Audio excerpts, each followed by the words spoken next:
just to let you know that I lived in the community very near Jessup all my life. I grew up there, within 2 miles of those big, giant prisons. And my church was within, a couple miles of there. And yet, we never, any of us in the church, had set foot inside those prisons or knew anyone that had ever been in them. They were them, and then there was us. Then came a situation in my life where a person that I loved very dearly was convicted of drunk driving and was imprisoned for that.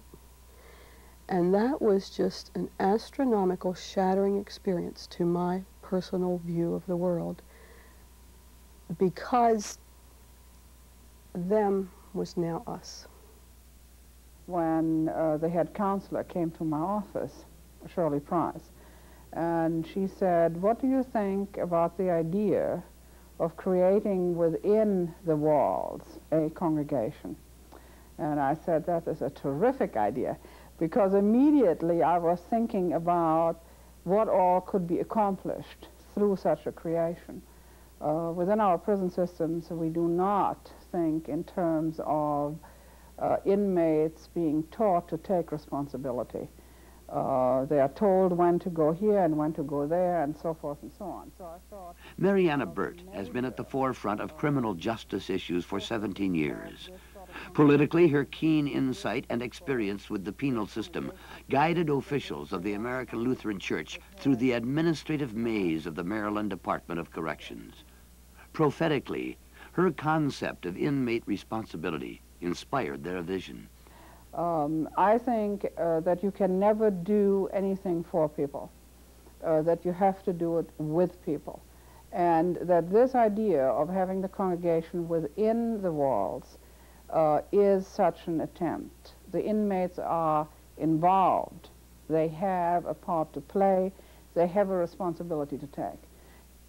Officials of the Maryland Department of Corrections agreed, and in 1984, formal approval was granted for the formation of a congregation of the American Lutheran Church within the prison system. The community of St. Dysmas was about to be born, and from the prairies of South Dakota, Pastor Ed Nesselhoff was called to develop the congregation. Intentionally, he had absolutely no experience with prison ministry. When I first started here, a classification officer said she would go through the files of the 400 women here and bring me a list of the names who had put Lutheran as their denomination.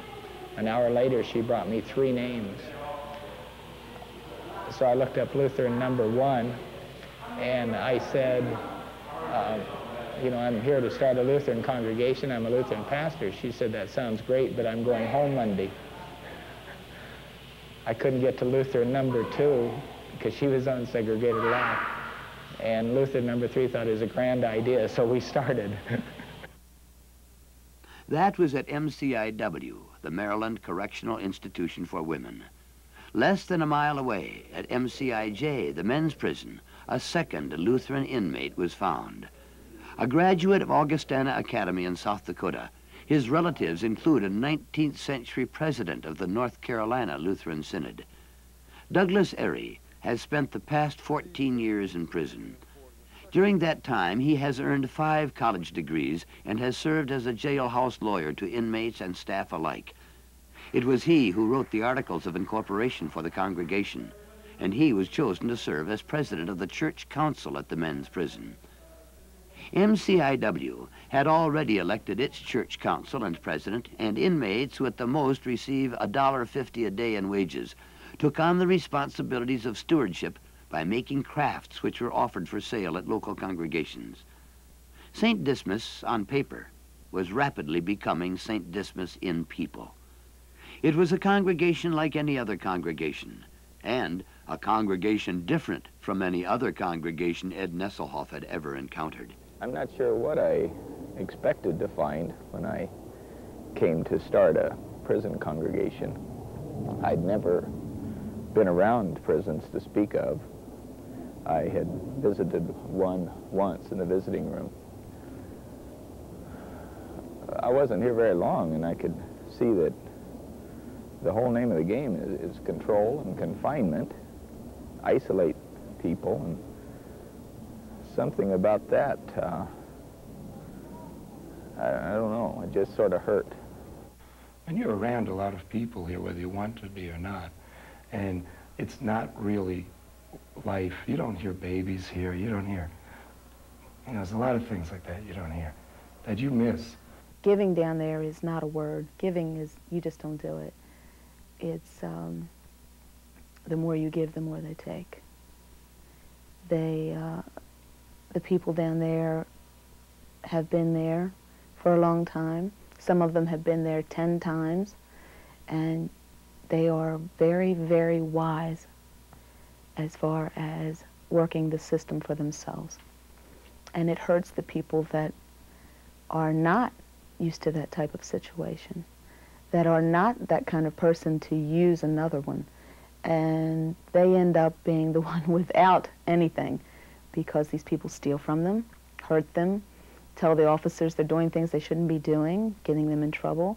And you look around, you're like, people don't do this. People really don't treat people like this, do they? But they do. And you learn very quickly that people are very cruel. And it was just a terrible feeling of just coming to like almost like a hell on earth. It was, you know, I didn't want to be around anybody, and it was just, you know, the doors clanging, and, you know, they're telling you what to do everywhere, and stripping, searching you, and just really, they really take what little you got left, they take that, you know. And I don't think it's so much a deliberate thing. I think the system is just like that, and it just does that. I mean, even if you had the most humane people running it, I mean, there's certain security things they have this, you know, and it just really destroys what little bit of maybe dignity or things you might have left. Problems affecting inmates within our correctional systems are complex and at times overwhelming. The men's facility at MCIJ, for instance, was built to house 500 inmates. Its present population is 973 inmates, an overload of nearly 90%. That inevitably creates tensions and inhibits individual attention. We do have in the population approximately 9 lifers, people doing life that have progressed through the system, and they're here for all types of crimes, murder, burglaries, assaults, violations of probations, and most of them are repeat offenders. Those people have repeat offenders. When I talk about the recidivism rate, where it means how many times a person, once a person goes out, his likelihood of returning, and in the state of Maryland, it's something around 65%. An overcrowded community where 65% of the people have been in prison before.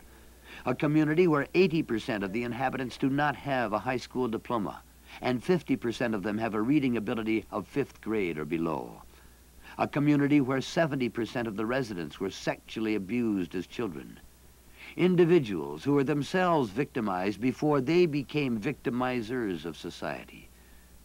It is to this pained and fragmented community that St. Dysmas sought to bring healing and reconciliation. You know, it was really a beautiful experience because I never had anybody really care for me. I never had anybody, you know, not just ridicule me when I made mistakes or riot me or all that stuff, you know. Ed wasn't like that. Ed was, you know, he just made you feel comfortable. He made you feel like, you know, it's okay if you make a mistake or something, just, you know, try.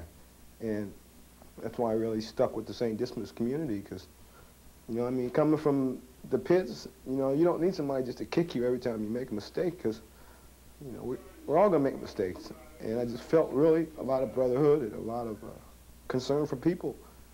And, you know, I just kept coming back. And so now I'm, you know, I was fortunate and I was elected to the council there. And without St. Dysmas, you know, I mean, I'm having a lot of troubles anyway, because I got in a lot of trouble in the past, and nobody wants to believe that you changed, and, you know, they think it's all a scam or something, and it's not, you know, and I don't have to prove that to Ed, you know, even though I still try to do that, you know, I want everybody to believe that, you know, hey, I'm leaving that behind me. I don't get that judgmental stuff, and I really feel comfortable with St. Dysmas, so that's why I'm involved. Terrence told me once that he wasn't badgered or scared into the kingdom of God, but that he became a Christian because a white couple would come to visit him and hug him each week in a segregated area.